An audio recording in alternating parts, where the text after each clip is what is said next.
بسم اللہ الرحمن الرحیم کے بعد اللہ رب العزت نے کہا تھا من استطاع الیہ سبیلا، جو میرے گھر پہنچ سکتا ہے وہ پہنچے. پیسے ہیں، صحت اور تندرستی ہے تو پہنچ جائے. اور اگر صحت اور تندرستی نہیں ہے، ہمارے ہاں پاکستانیوں میں اکثر و بیشتر کیا ہوتا ہے، اے ابا جی نو حج تے کلیا ہے. اکیلے ابا جی کو حج پر بھیجنا میرے خیال کے مطابق جرم ہے. اکیلی اماں کو جو بیمار بھی ہے، جس کو دوائیوں کی پانڈ بھی ساتھ دے دی ہے، وہ چل بھی نہیں سکتی، اس کو حج پر بھیجنا اس کو مارنے کے مترادف ہے. اور ایسا دیکھنے میں آیا، سننے میں بھی آیا، ایک حاجی صاحب وہاں پر ٹیلی فون بوتھ پر پاکستان فون کر کے پترا نو گالاں کٹ دین پہ. کیا کہتے ہیں، اور فلانے اور ٹمکانے تو 100 روپے کی رسی پاکستان نہیں سی لبھی. اگوں نے پوچھا ہونا بھی ابا کی ہویا، آندا مینو مار نہیں سجے تو اتنے پھانس نہیں دے، اتنے ضرور کلنا سجے. وہاں بزرگ آدمی کا اکیلے حج کرنا ممکن نہیں ہے. تو جو اولاد بڑی شوق سے، بڑی محبت سے والدین کو اکیلے بھیج دیتی ہے، وہ ظلم کرتے ہیں. تو اللہ تعالیٰ نے کیا کہا ہے، من استطاع الیہ سبیلا، جو گھر پہنچ سکتا ہے، حج کر سکتا ہے، اس کو بھیجو، صحت کی حالت میں، تندرستی کی حالت میں. اور اگر وہ بزرگ ہیں تو ان کے ساتھ جاؤ. اگر ساتھ نہیں جاتے تو پھر ان کو بھیجنا غلط ہے، بہت ظلم ہے. بلکہ ہم نے تو ایسے منظر بھی دیکھے کہ حج ٹھنڈے دنوں کا تھا، گرمیوں کا نہیں تھا. ابھی جو گرمیوں کے حج ہیں، ابھی ان دنوں وہ ذرا حاجی جب آئیں گے تو ان سے پوچھنا کہ کیا حالات تھے وہاں پر. اللہ تعالیٰ رحم فرما دے.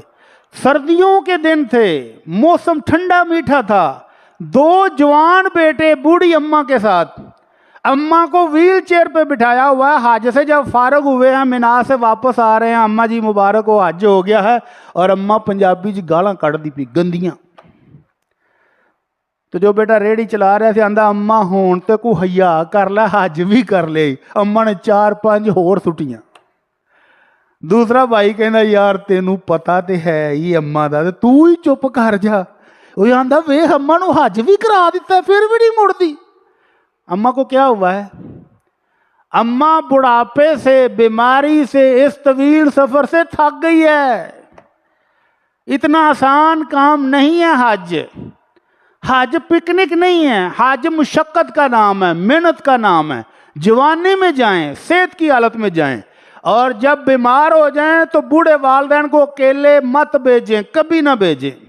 کوئی نہیں وہاں پوچھنے والا، کوئی نہیں سنبھالنے والا.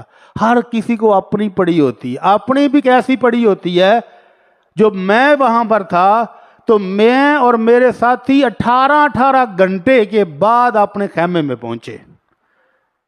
جب ہم نکلے ہیں مزدلفہ سے صبح، تو مینا میں کنکریاں مار کے واپسی اپنے خیموں میں 22 گھنٹے لوگوں کو سڑکوں پر ہو گئے تھے.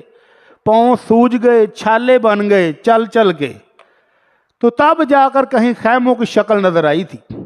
تو اس لیے بوڑھوں کو، بزرگوں کو اکیلے نہیں بھیجنا، بلکہ اولاد کو چاہیے کہ ساتھ جائے.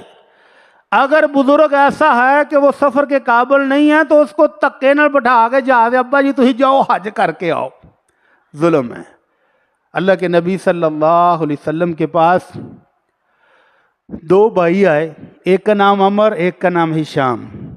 اللہ کے نبی، ہمارے والد نے 100 غلام آزاد کرنے کی وصیت کی تھی. فوت ہو گیا ہے ابو، آزاد کرنے سے پہلے ہی فوت ہو گیا. میرے بھائی ہشام نے 50 بندے، 50 غلام اپنے پیسوں سے خرید کے ابا کی طرف سے آزاد کر دیے ہیں. اور عمر پوچھ رہا ہے کہ میں کروں تو میرے ابو کو ثواب ہوگا؟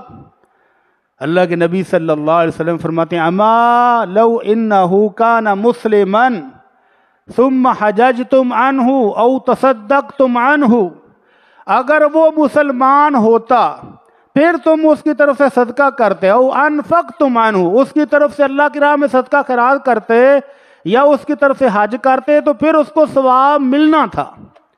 اب وہ مسلمان ہی نہیں تھا تو کوئی فائدہ نہیں ہے. تو مسلمان والدین بوڑھے ہو جائیں تو ان کو اکیلے بھیجنے کی بجائے جوان بیٹا خود چلا جائے، جس نے پہلے اپنا حج کیا ہو، اپنا عمرہ کیا ہو، وہ والدین کی طرف سے حج کر آئے. ایک خاتون صحابیہ آئیں، اللہ کے رسول میرے والد بوڑھے ہیں، بزرگ ہیں، لا یستطیع ان یرکب، وہ اونٹ کے اوپر بیٹھنے کے قابل بھی نہیں ہیں، سواری پر بیٹھ بھی نہیں سکتے، اتنے بوڑھے ہیں، تو کیا میں اپنے والد کی طرف سے حج کر لوں؟ تو اللہ کے نبی صلی اللہ علیہ وسلم فرمایا کیا تمہارے والد کے سر پر قرض ہوتا تو کیا تم اس کی طرف سے قرض ادا کرتی؟ کہنے لگی اللہ کے رسول میں ضرور کرتی. تو آپ نے فرمایا حجیان ہو، تم جاؤ اس کی طرف سے حج کر لو.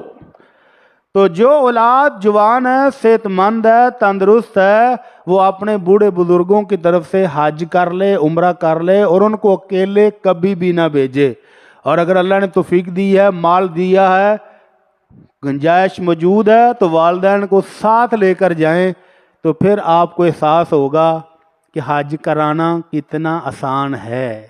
آسان ہے، ہاں، پتہ چل جائے گا کہ اگر میرا والد یہاں پر اکیلا ہوتا تو کیا بنتا، اگر میری والدہ اکیلی ہوتی تو کیا بنتا. اسی طرح اللہ رب العزت نے مردوں کے ساتھ عورتوں کو بھی یہی حکم دیا ہے کہ جو اس گھر میں پہنچنے کی استطاعت رکھتی ہو وہ حج پر جائے. عورتوں کے لیے استطاعت میں اس کا محرم ہونا ساتھ ضروری ہے. محرم سے مراد کون ہے؟ اللہ کے نبی صلی اللہ علیہ وسلم فرماتے ہیں کسی مسلمان عورت کے لیے حلال نہیں ہے کہ وہ 3 دن یا 3 دن سے زائد کا سفر کرے الا ومعها ابوها او اخوها او ابنها. اللہ کے نبی صلی اللہ علیہ وسلم فرماتے ہیں کہ 3 دن کا سفر اگر ہو یا 3 دن سے زائد کا سفر ہو تو عورت گھر سے باہر نہیں جائے گی مگر اس کے ساتھ اس کا والد ہونا چاہیے، اس کا بھائی ہونا چاہیے، اس کا بیٹا ہونا چاہیے. ان میں سے کوئی ایک ساتھ ہو جو اس کا محرم ہے تو پھر وہ سفر پر جائے، وگرنہ مت جائے. اب عورتیں بیچاریاں کمیٹیاں پاپو کے پیسے اکٹھے کر لینی ہیں، چلو جی میں تے حج تے جانا ہے، کچھ بیٹیاں کو لے، کچھ خاوند کو لے لو جی میرے پیسے حج لی بن گئے میں چلی جی حج تے. اب سعودیہ نے بھی اجازت دے دی ہے کہ بغیر محرم کے ہی آ جاؤ. بغیر محرم کے سفر کرے گی تو گناہگار ہوگی. اللہ کے نبی صلی اللہ علیہ وسلم فرماتے ہیں لا تسافر المرأة 3 ایام الا مع ذی محرم. محرم کے بغیر عورت کا سفر کرنا 3 دن سے زیادہ حلال ہی نہیں ہے، جائز ہی نہیں ہے. پھر کیا کرے؟ چلی جائے. اللہ کے نبی صلی اللہ علیہ وسلم فرمایا نہیں، 3 دن یا 3 دن سے زائد کا سفر ہو تو اس کے ساتھ اس کا محرم رشتہ دار لازمی ہونا چاہیے. اور اب جو اجازت دے دی گئی کہ عورتوں کا گروپ ہو، عورتوں کے گروپ کے ساتھ وہ آ جائے، ٹھیک ہے، حکومتی سطح پر انہوں نے اجازت دی، ویزا بھی مل گیا، لیکن شریعت نے اجازت نہیں دی ہے. شریعت نے ابھی تک اجازت عورت کو نہیں دی ہے. اللہ کے نبی صلی اللہ علیہ وسلم فرماتے ہیں لا یحل، حلال ہی نہیں ہے کہ عورت 3 دن سے زائد کا سفر کرے یا 1 دن اور 1 رات کا سفر کرے مگر اس کے ساتھ اس کا محرم رشتہ دار ہونا لازمی ہے. اگر وہ چلی گئی عورتوں کے ساتھ تو ہر عورت وہاں پر خود تھک جائے گی تو اس کو کون سنبھالے گا؟ اگر یہ تھک گئی تو اس کی ویل چیئر کون گھسیٹے گا وہاں پر؟ آپ کی سوچ سے بھی باہر ہے کہ ویل چیئر یہاں سے وہاں تک جانا ہو نا، یہ جوگی چوک تک 300 ریال، 500 ریال، 1000 ریال ویل چیئر والے مانگتے ہیں. اور وہ ویل چیئر والے کون ہوتے ہیں؟ وہ ہمارے ہی اپنے پاکستانی ہوتے ہیں. ان کو پتہ ہے کہ یہ پنجابی بول لے گا، یہ اردو سمجھ لے گا، اور ان کہتا ہے 500 ریال دے چھاڑ ہونا چوک چ. اور اگر آپ کہیں کہ یار کچھ کٹ کر لگا نا ویل چیئر لے لو تو کسیڑ خود لو. اب اکیلی عورت کیا کرے گی؟ یا تو وہ ریالوں کو بنڈل لے کر جائے اور ان کو بانٹتی رہے اور چلتی رہے. اس لیے خواتین کا بغیر محرم کے سفر کرنا اور بھی غلط ہے. اللہ کے نبی صلی اللہ علیہ وسلم نے منع کیا. اللہ کے نبی نے جب یہ فرمایا کہ کسی عورت کے لیے 3 دن سے زائد کا سفر کرنا حلال نہیں ہے مگر اپنے محرم کے ساتھ، تو ایک صحابی آئے، کہنے لگے اللہ کے نبی میں فلاں غزوے میں فلاں جنگ میں شرکت کرنے کے لیے جا رہا ہوں، میرا مجاہدین کی لسٹ میں نام ہے، اور میری بیوی اس سال حج پر جا رہی ہے۔ آپ نے فرمایا تو اس غزوے کو چھوڑ، جہاز کو ابھی کینسل کر، اپنا نام کٹوا اور اپنی بیوی کے ساتھ جا کر اس سال حج کر کے آؤ۔ تو اللہ کے نبی صلی اللہ علیہ وسلم نے اپنے صحابی کو، جبکہ دور بھی اور امن تھا، جبکہ دور بھی خیر خواہی کا تھا، ایک دوسرے کا خیال رکھنے کا تھا، اب تو خود غرضی انتہا ہے، اب تو خود غرضی انتہا ہے۔ اس خیر خواہی کے دور میں بھی آپ نے کہا کہ نہیں، اپنی بیوی کے ساتھ خود جاؤ اور حج کر کے آؤ۔ اور مجھے وہ منظر نہیں بھولتا جو میں نے سعودی ایئرپورٹ پر دیکھا۔ ایئرپورٹ پر نکلے ہیں اور جہاز پر بیٹھنا ہے، اتفاق سے جہاز انہوں نے تھوڑا سا آگے جا کے کھڑا کر دیا اور ہمیں بس سے اتر کے تو چند قدم پیدل بھی چلنا تھا۔ ایک بوڑھی اماں، وہ بیچاری 2 بیگ لیے کھڑی ہے کہ اب میں کیا کروں، اور ایک جوان آدمی اس کو گوریاں ڈال رہا ہے اور رنگ برنگی باتیں کر رہا ہے۔ ترس آ گیا ہمیں کہ اماں کیا ہوا ہے۔ اماں نے کھجوروں کا بیگ، ارے کنوں کنوں ونڈریاں ہونی ہیں، اچھا خاصا بھاری بیگ کھجوروں کا بھرا ہوا ہے، اور دوسرا کپڑوں والا بیگ بھی اماں کے پاس ہے، اور وہ جو نوجوان ہے وہ گوریاں ڈالتے باتیں کرتے پیوں پٹکتا پٹکتا چلا گیا۔ ہم نے پوچھا اماں یہ کون ہے؟ کہتی ہے یہ میرا داماد ہے، اس کو میں ساتھ لے کر آئی تھی حج پر اپنے خرچے پر، اور اب جب حج ہو گیا ہے تو اب یہ میرا سامان اٹھانے سے بھی کنی کترا رہا ہے۔ تو سگا داماد بھی وہاں پر فرار ہو جائے گا، کہاں ڈھونڈیں گے آپ کوئی سہارا؟ کون اٹھائے گا آپ کی کھجوریں؟ کون اٹھائے گا آپ کا بیگ؟ اور حج کی مشقت کے بعد اکثر بزرگ بیمار ہو جائیں گے، کون لا کر دے گا دوائی؟